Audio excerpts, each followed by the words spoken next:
అన్నీ ఫైన్గా చేసేసుకున్నాం. దీంట్లో మన కాకరకాయ, ఇక్కడ మన జీడిపప్పు ఏదైతే నీళ్ళల్లో ఒక 5 నిమిషాల పాటు నానబెట్టామో ఈ జీడిపప్పును కూడా ఇందులో వేసేసుకున్నాం.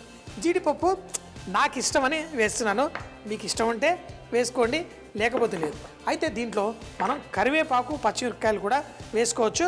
పచ్చిమిరపకాయని ఇలా పొడుగ్గా మనం సగంగా కట్ చేసి వేసుకుంటే బాగుంటుంది. చూడండి ఈ విధంగా. ఇప్పుడు ఇవి కాలిన ఆ పిండి చక్కగా పట్టుకొని ఇవి కూడా కరకరలాడుతూ భలేగా ఉంటాయి. ఇలా వేసుకుందాం. మరి కరివేపాకుని సన్నగా తరిగి వేసేసుకుంటే చాలా బాగుంటుంది. పచ్చిమిరపకాయలు ఘాటుగా ఉన్నాయనుకోండి, ఈ పకోడీలో తినేటప్పుడు కొంచెం ఘాటుగా మజా వస్తుంది. పర్ఫెక్ట్.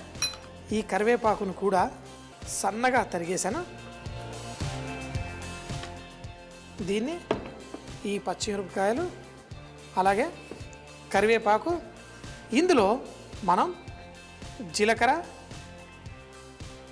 బియ్యపు పిండి, అలాగే దీంట్లో మన శనగపిండి. ఈ శనగపిండిలో కొంచెం అంత సోడా వేయాలనుకుంటే, లేకపోతే కొంచెం అంత బేకింగ్ పౌడర్ కొంచెంగా వేయచ్చు. దీనివల్ల మనం బజ్జీలకి వాటికైతే చక్కగా ఉబ్బడానికి ఉంటుంది.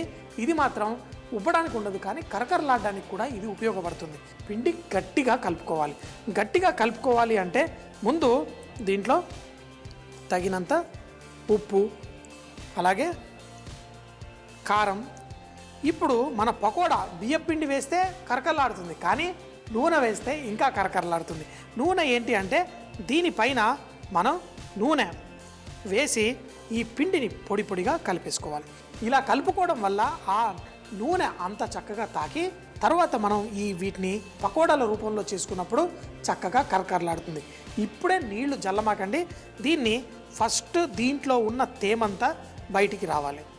ఇవన్నిటిని చక్కగా ఈ విధంగా కలిపేసుకొని ఒక 4-5 నిమిషాలు ఆగితే నీళ్లు కూడా అవసరం పడదు. దీంతో తేమంతా బయటకు వచ్చి చక్కగా మనం కలుపుకొని మనం దీన్ని పకోడీలా వేసుకోవచ్చు. కొంచెం సేపు అయిన తర్వాత మరీ ఎక్కువ నీళ్లు జల్లకూడదు, కొంచెం నీళ్ళు. ఎందుకంటే మనకి ఆ ఉల్లిపాయల్లో నుంచి బోల్డ్ తేమ వచ్చేసింది. కొంచెం జల్లేసాను, ఇది చాలు. ఇప్పుడు దీన్ని గట్టిగా ఒత్తేసుకుంటే ఇప్పుడు మనకి ఇది రెడీ అవుతుంది. వేడి వేడి నూనెలో మనం ఇది పొడి పొడి పకోడీలా వేసుకుందాం. ఇవి ముద్దల్లా వస్తున్నాయి. నూనెలో వేసేటప్పుడు నూనె మరీ ఎక్కువగా వేడి ఉండకూడదు. దీన్ని వేసేటప్పుడు కూడా ఈ కాకరకాయ పిండి దానికి పట్టుకోవాలి, కానీ ఎక్కువగా కాదు. చూడండి ఎంతో చక్కగా పర్ఫెక్ట్గా ఈ విధంగా వేసుకొని వీటిని మంచి బంగారు రంగు వచ్చేంత వరకు ఫ్రై చేసేసి ఈ పకోడీలు చెప్పాను కదా, సాంబార్ అన్నము లేకపోతే పెరుగన్నం పక్కన వడ్డించుకుంటే జీవితమే సూపర్. చక్కగా వీటిని బంగారు రంగు వచ్చేంత వరకు ఫ్రై చేసుకోండి. మంచి బంగారు రంగు వస్తుంది. ఈ కాకరకాయ, పచ్చిమిరపకాయ, ఉల్లిపాయతోటి ఇంత మంచిగా, ఇంత అందంగా, చూడ్డానికి కూడా ముద్దొచ్చేలా మన పకోడీలు ఉండాలి. చూడండి ఇందులో జీడిపప్పు ఏది మాడకుండా ఎంత పర్ఫెక్ట్గా ఎలా ఉందో. కొంతమంది కావాలంటే దీనిపైన చిటికెడంతా చాట్ మసాలా వేసుకుంటారు. కావాలంటే వేసుకోండి, కానీ నన్ను అడిగితే ఏది అక్కర్లేదు. ఆ కాకరకాయ ఇది టేస్ట్ అదిరిపోతుంది. అమ్మా, అలాంటి వాళ్ళది నిజమైన ప్రేమ కాదు, అది వ్యామోహం. ఎగ్జాక్ట్లీ చిన్నత్త, నిజంగా ప్రేమించుకున్న వాళ్ళు అలా చేయరు. ఎంత మనసు విరిగిపోతే కన్న కూతుర్ని పట్టుకొని మా దృష్టిలో చచ్చిపోయా ఉంటుందా తల్లి?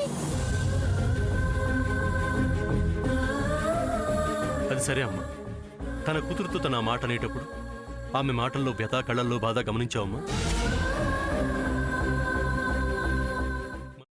పెద్దబాబుకు బర్త్డే విషెస్ చెప్పు కూడా వెళ్ళాం కదా. ఊరికే ఎలా కాలిపోతుంది? మంట పెడితేనో పడితేనో తగలబడుతుంది.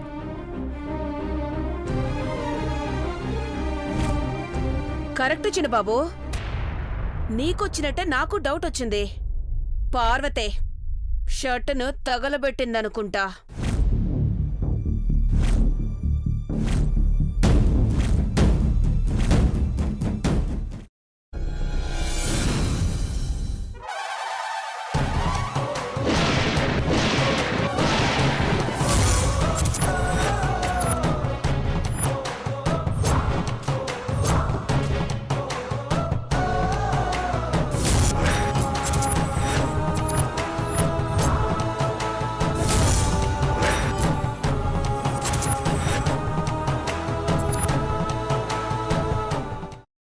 వేయించుకున్న తర్వాత పొట్టు తీసేసి చాప్ చేసి పక్కన పెట్టుకోవాలి.